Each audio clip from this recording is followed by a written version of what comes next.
Specialty tax is an interesting field. I'm a self-described tax enthusiast, which people laugh at me when I say that, but I'm enthusiastic about taxes because I see the impact that tax savings has on businesses and the individuals that run those businesses, and also right down to the frontline employees. So the entire organization can be impacted because of tax savings. So that really gets me out of bed every day. That gets my team out of bed every day.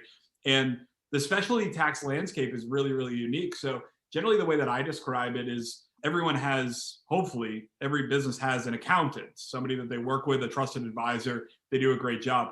The industry as a whole, there's a lot of different variations of the accounting industry. You have tax preparers, you have auditors, you have large firms, you have small firms, and skill sets vary depending on the organizations that you're working with or the professional team that you're working with.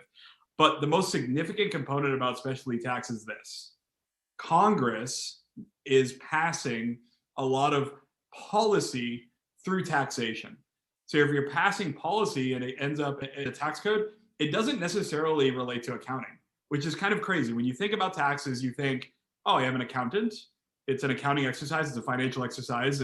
You need to take these numbers, you need to put them in the boxes, and you need to file the return, which is a compliance exercise. What often gets misunderstood or it's not known is that a lot of these policies get driven down, and it's things like, what industry are you in? Are you in manufacturing, construction, architecture, engineering, software, technology, innovative industries? Are you a real estate owner? All these different industries have special incentives that are all being pushed down by Congress. And one of the most important things there, Com, is that it's most often qualitative. It's what you do, right? It's the industry that you're in. And then you need to take those qualitative components and back it into the tax codes. Especially taxes, if you think of it as this, we're industry experts that bridge to your CPA. And then the CPA is able to gather the information and feel comfortable claiming whatever tax incentives the business owner is entitled to.